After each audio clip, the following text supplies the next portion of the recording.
Morning दोस्तों, शुरू करते हैं। कितना सीखा? 3। इसमें पहला प्रश्न है, निम्नलिखित संख्या समूह में से छांटकर सबसे बड़ी संख्या और सबसे छोटी संख्या लिखो। तो इसमें का है 45,309 सबसे बड़ी संख्या। ठीक है, इनमें सबसे बड़ी देखो 45,000 है, 99,000 है, 89,000 है, 34 है, 99 है। ये 99,999 है, ये है सबसे बड़ी संख्या। ठीक है, ये तो बड़ी है। ठीक, और सबसे छोटी कौन है? ये छोटी है, सबसे छोटी।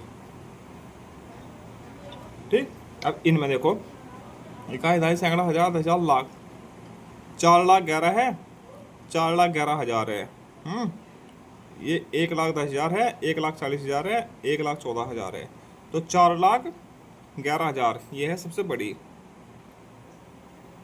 अब 1,10,000 4, 1,40,000, 1,14,000 ये है 10,000 वाली सबसे छोटी। ठीक है, एक परीक्षा में 90,876 विद्यार्थी सम्मिलित हुए हैं, जिनमें 76,897 बालक है। तो बताओ बालिकाएं कितनी हैं? तो इसमें से इसको घटा दी जाएगी। ठीक है, बालिकाएं बराबर 90,876 माइनस 76,897। ठीक है, 16 में से 7 गया 9, फिर 16 में से 9 गया 7, और इधर 7 बचा, 7 में दाखिल ले ली, इधर से 17 हो गया, 17 में से 8 गया 9, और 8 17, और 9 में से 6 गया 3, 8 से गया 7। इतनी बालिकाएं है इसमें। ठीक, अब बताओ गुणनफल, बताओ इनका गुणनफल बताना है। इसमें देखो 0 0 है 3, इन 0 0 को लास्ट में 3 को लगा लीजिए। ठीक है, बराबर 44 दूनी 88, 88,000 आ जाएगा गुणनफल। 520 की गुणा 0 में करके क्या आएगा? 0। और किसी भी संख्या की गुणा 1 में करते हैं तो वही संख्या आती है, तो यही संख्या आ जाएगी 87 86। ठीक, इस प्रकार से इनकी गुणा हो जाएगी। अब ये है मान बताओ, का गा का। ठीक है, 4 प्रश्न हैं, चलो चारों हल करते हैं। ठीक, अब इसमें देखो, इसमें सबसे पहले क्या आएगा? भाग होनी है। ठीक, भाग होके क्या लिखेंगे? 5 से भाग करो, 5 एकम 5, 3 बचा, 5 सते 35, फिर 3 बचा, 5 सते 35। ठीक, गुणा 3 प्लस 18 माइनस 6, बाकी जो का तो लिख दीजिए। अब भाग के बाद क्या होती है? गुणा। अब इसकी गुणा होगी 177 की, 3 में गुणा होनी 51 और 7 21, 3 सते 21, 3 सते 21 2 23, 3 एकम 3 और 2 5। ठीक है, प्लस 18 माइनस 6।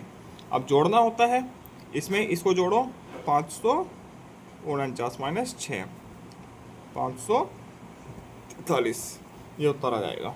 ठीक, खा है, सबसे पहले क्या होगा? भाग होगी, बाकी जुगा तो लिख दीजिए। 7 गुणा 50 प्लस भाग करके 8 आएगा, 8 चौका 32 होता है, माइनस 121। भाग के बाद क्या होती है? गुणा। गुणा कीजिए, 50 सते 350 प्लस 4 माइनस 121। ठीक है, अब प्लस प्लस के जोड़ दीजिए, 350 और 4 354 माइनस 121। ठीक, अब इसमें से इसको घटाएंगे, क्या आएगा? 4 में से 1 गया 3, 3 2, 233 उत्तर आ जाएगा। ठीक, अब ये हल करते हैं दोनों। सबसे पहले क्या होगा? भाग 7 तिया 21, 3 हो गया, गुणा 18 माइनस 2 गुणा 23, बाकी जुगा तो लिख दिया हमने।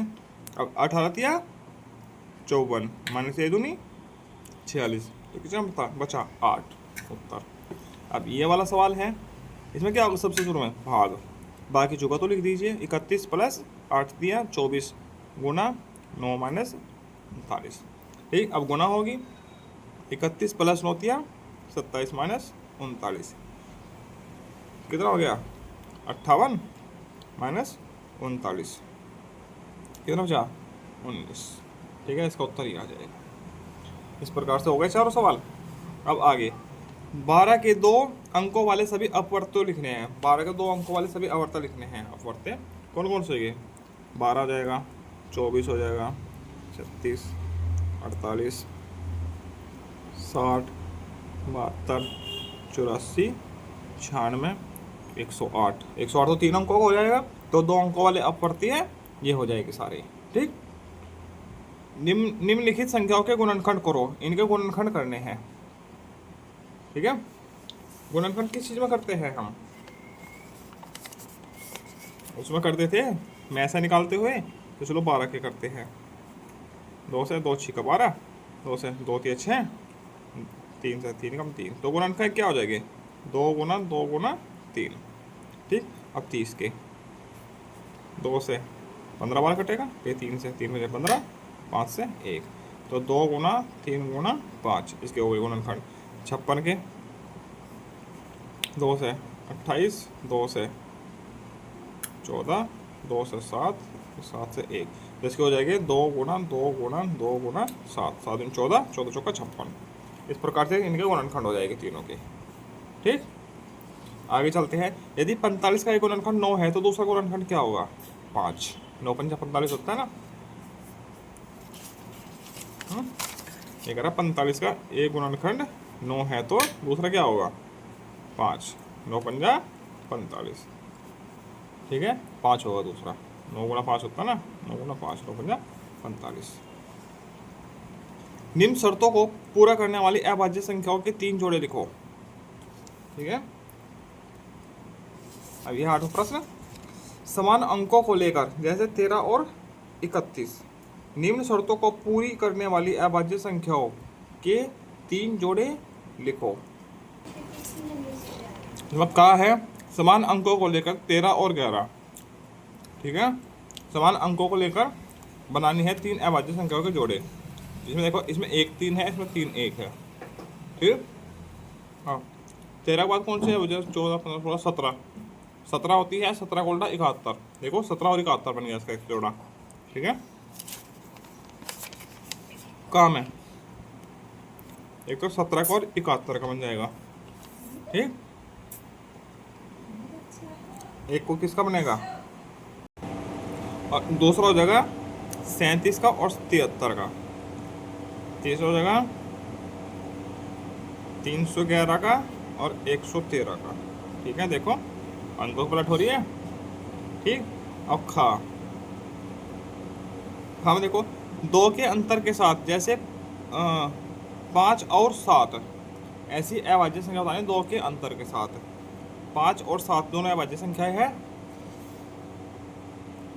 और इसके बाद क्या होगी 13 15 नहीं है, 11 13, 11 और 13। ठीक।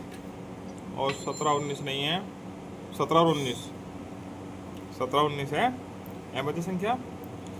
20 23 25 नहीं है, 21 25 नहीं है, 27 नहीं है, 29 और 31, 29 और 31 है।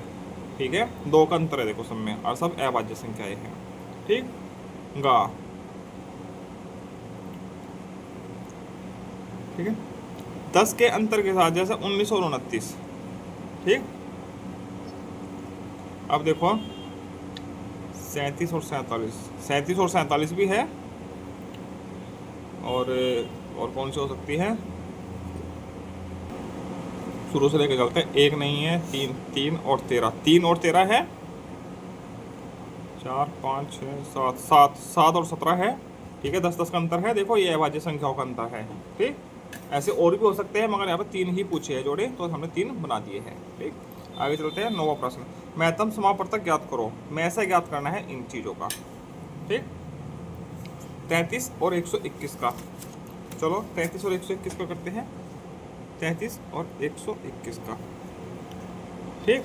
अब 33 के टुकड़े लिखो, टुकड़े नहीं गुणनखंड से करते हैं। 33 121, 3 से 11 और 11 से 1, ये कटेगा। 3 से 1 कटेगा, 11 से कटेगा। ठीक है, 11 से 11 और 11 से 1।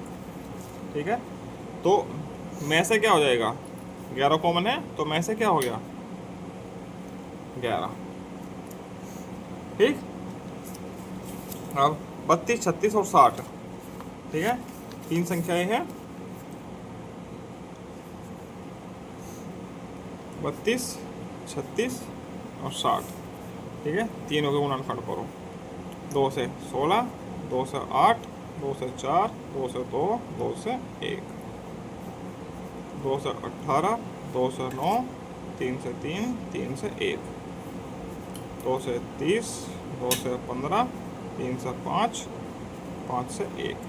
ठीक है, अब देखो 2 इसमें भी है, इसमें भी है, इसमें भी है, तो में से क्या हो जाएगा 2 गुणा, यहाँ भी है, यहाँ भी है, यहाँ भी है, 2 गुणा 3, यहाँ नहीं है, यहाँ है, यहाँ है, 2 और तो नहीं है, तो इनका में से क्या हो जाएगा 4, 2 दूनी 4। ठीक, आगे ये सवाल आप खुद कर लीजिएगा, ये भी आसान सा ही सवाल है। अब इसके बाद ये है 1 से 50 तक की सभी अभाज्य संख्याएं लिखो। क्या क्या होगी 1 से 50 तक की अभाज्य संख्याएं? 2, 3, 4, 5, 6 नहीं है, 7, 8 नहीं है, 9, 10, 11, 13, 17, 19, 23,